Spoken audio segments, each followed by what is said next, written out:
This idea of ahad, one. There's one of the great writers on Islamic theology in Pakistan, actually, Dr. Rafi'uddin, commenting on this surah, said something amazing. And I really appreciated it because I think for modern audiences, this kind of stuff needs to be said and heard. Allah created the human being with the knowledge of Himself.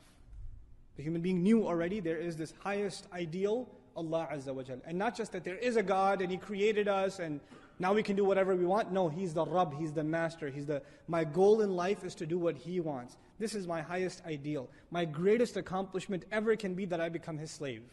That would be the greatest honor I can have. The Messenger of Allah sallallahu alaihi wasallam, his greatest honor, Subhanalladhi asra bi abdihi. He becomes abd of Allah. The slave of Allah is a great honor. That's the goal in life. And Allah pre-programmed that goal inside every single human being.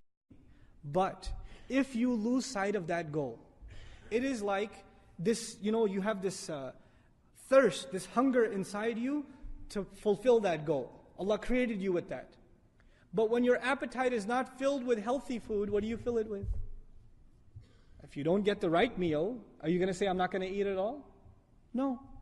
When a person is starving and there's no food of their preference, or there's no healthy food, there's even filth, barks of trees, will the human being still start chewing on that when it comes to that? They will. When you lose sight of Allah Azza wa Jal, and that no longer is your goal, then necessarily you will find a replacement.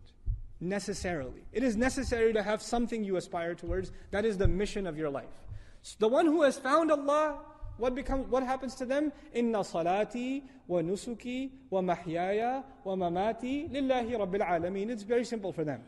The one who has really found Allah, their salah is for Allah, their sacrifices for Allah, their life and their death is now for Allah. The way they live, the way they eat, the way they sleep, what they want to do with their life, their long-term goals, their short-term goals, what are they going to do with their kids, why are they getting an education, where are they going to work, everything is now for Allah, that is their goal.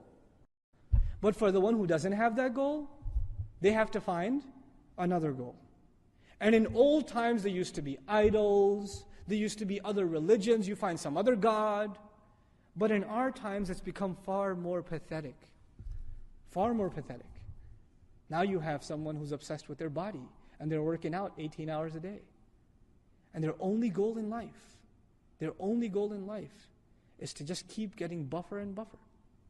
It's the only goal. Take steroid and look sharp, stay on top, keep in shape. Or there's this goal they set with their trainer. I got to do this many reps, or I got to do this many push-ups, or I got to get bench press this many pounds, etc. That's their goal. That has become their ilah. For a person that their life has become about money. Have you met people? They cannot talk about anything except their work. They can't. Yeah, I work at this company, I do this. And the moment they lose their job, they become suicidal. Because that's all they ever thought about. That's all they ever did with their life. That's all they ever did. That becomes their goal. For some people, it's their children. They live for their children. They do everything for their children. Day and night they think about their children. There is no other thought running in their mind. There is no other goal before them than their children. That is all they run after.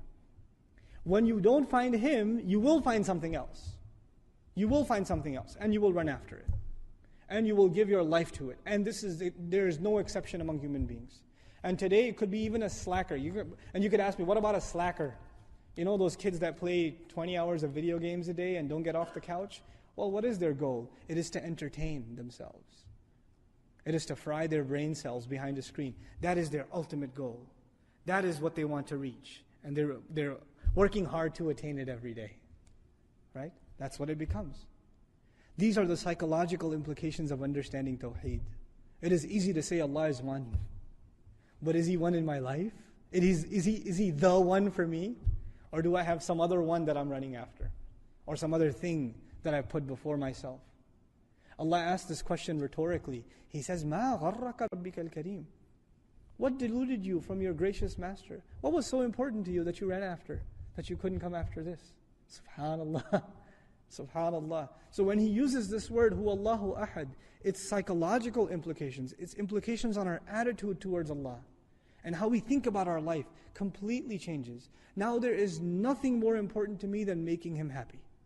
Nothing more important to me than Him being pleased with me. Nothing more important to me than He forgiving me. Nothing more important to me than He would talk to me on the Day of Judgment telling me that I'm successful. He will look towards me. I will not be from the ones He turns away from. وَلَا يُكَلِّمُهُمُ اللَّهُ يَوْمَ الْقِيَامَةِ. Allah will not talk to them on the Day of Judgment. May Allah not make us from those people.